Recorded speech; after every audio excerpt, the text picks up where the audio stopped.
In this video, we're going to look at some interesting visuals within Power BI. Um, Essentially, what we'll look at, and we'll look at this in some detail going forward, is some very interesting cuts on the same information, providing what I think in real terms is real business intelligence rather than any way visual bling. And we're looking at this both from a sales this year versus last year through to a sales versus budget. Now, before we get into the weeds on this, let's actually look at a bit of context and understand that as much as I love visuals, and I do, particularly if they provide real business intelligence rather than visual bling, then they only take care of about 10% of the power that's within Power BI. 90% of the power is underneath the hood, and where the power can really be found is within DAX, within M code in the query editor, and indeed within relationships between tables. So let's understand from a context perspective, how did we get to this position to be able to do what I would say is prepare some very interesting visuals.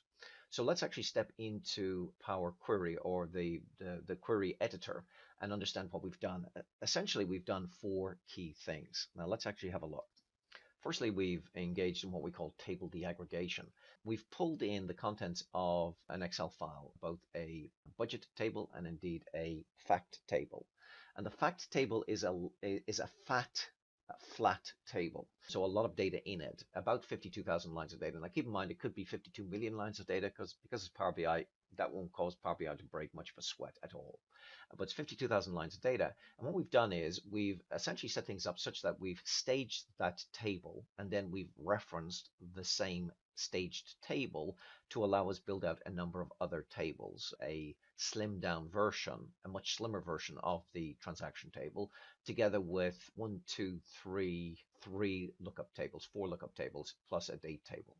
So basically we have a fact table and four lookup tables from our staging table. So that's the first thing we've done. Second thing we've done is we've taken the budget file that came in a human-friendly format, and we've done a few things, but the major thing we've done is we've unpivoted it such that it's now in machine-readable form, month and budget amount. Once we've done that, we've done a third thing we've done is we've taken the contents of this smaller table, region managers table, and we've merged it into the contents of the region table because we don't need a bunch of smaller tables if we can actually subsume them into some of the bigger tables. So we've actually, from a merge perspective, pulled it into the regions table.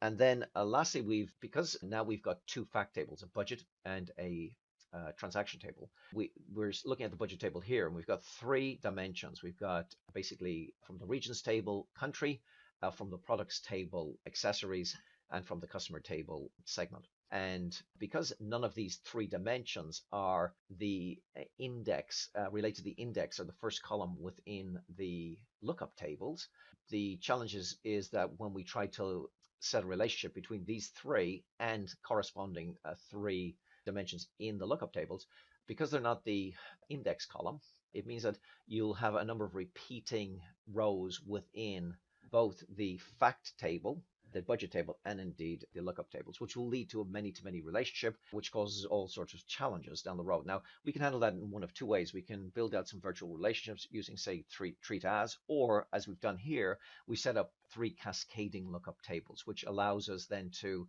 hook up a combination of the lookup and cascading lookup tables to our budget and transaction table, which means that we simultaneously can interrogate both of the same tables.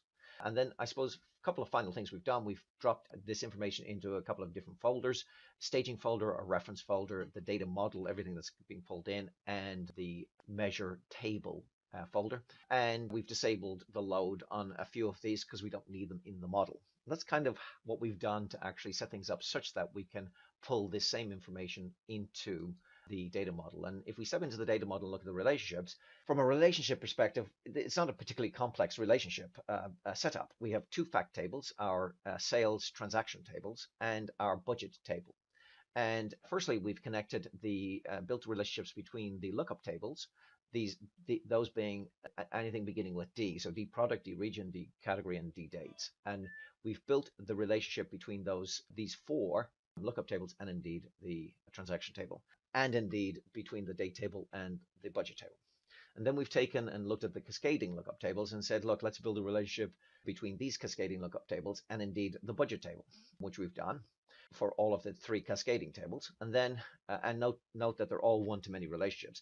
And then we've built a relationship between the cascading lookup tables and indeed the lookup tables, ensuring that once that relationship is built, again, a one-to-many relationship, that we have hidden the dimensions that are both within the cascading lookup table and the dimension table, but we've hidden it in the dimension table so we don't step on a landmine using the wrong dimension from the wrong table. Once we've done that, essentially that's allowed us actually step into the next stage, which is we've built out some DAX information, some time intelligence and just key measures, not a lot of them for this example. So we've built out some sales and budget information from a DAX perspective. And once we've done that, then we've built out the model and they built out some charts. And first chart would be that we've looked at is we're looking at sales this year versus last year. And let me start maybe here. What we're seeing here is essentially a waterfall chart where we see that prior year sales was 3 million, current year sales was 3.8 million. So we can see that our sales have increased year over year by about 800,000 or 26%. And then we can see on a monthly basis, both in real dollar terms and percentage terms, how we've done, green signifying a positive variance, red signifying a negative variance. And above it is a lollipop type chart where we're seeing the percentage increase year over year, again to give us a visual saying that essentially November was our best month and it looks like June was our least best month. Then we can now sort of roll it forward into the next visual, which is essentially same cut of the data, but looking at it slightly differently, where we're seeing in black, first chart down here in black is current year sales versus in gray prior year sales. So visually, just by looking at that, you can see is black greater than gray, and therefore are we doing month on month better or worse than last year? Above it is the variance year over year in dollar terms, and all of it being green is telling us that we're doing well each month. Our highest month being November, our least best month looks like February. And then above that is the percentage year over year increase or decrease, again all green, so telling us that we're doing quite well. If we roll it forward, we're looking now more at a line chart, which is essentially the same information. Black is this year's sales, gray is last year's sales. Differential would be either red or green. In this instance, it's green. Positive variance month on month. And the line chart is also showing us a trend, an upward trend in terms of sales. So it's providing us with a lot of data. So again, certainly from my perspective, this is providing us with some real business intelligence. And we haven't even broke the surface of this. We've taken pretty much similar data. We're looking at sales, but this instead of by month, now we're looking at sales by product subcategory. And visually, before we open this out, what we're seeing is, say for the first one here, copiers, we're seeing that from a copier perspective, we did $508,000 worth of sales. And it's telling us that because it's a green tip, it's a positive variance and it's telling us the amount. So when we have a small amount of real estate, we can actually shrink these charts. When we have a bigger amount of real estate, we can actually open them out. And it's providing us with pretty much a little bit more information, but visually in a slightly different way. Again, we're seeing in actual dollar terms how we're doing and in percentage terms how we're doing. Now, if we were to then say, let's actually use the filters here. And let's say from a category perspective, if we just looked at technology. Okay, so from a technology perspective, and let's take it back to maybe here. Now we're looking at, certainly we're staying with subcategories, but we're saying, look, we just want to see technology category, which sits above subcategories, not all subcategories. And effectively, we're seeing visually that, well, both in, is it May and June, we underperformed, and other months we overperformed, November being our best month. But again, we can now cross filter. So if we were to say select just copiers is telling us basically that we're seeing from a copier perspective that, if I actually go across here, might be easier. From a copier perspective, we're seeing that we have 124,000 increase year over year, 32%. We can see 3 months we underperformed, 9 months we performed well. And again, same information, just slightly different cuts as to how we want to process that. Now, when we step into sales versus budget, very similar. What we're seeing here is sales by month, and indeed, we're looking at it sales by region market, and we've selected market being Africa. So we're looking at the market being Africa. And again, we're looking at how we're doing on a country by country within that region. It looks like we're underperforming in most of the countries. These were performing a little bit better. And again, from a monthly perspective, we can see our worst month appears to be February.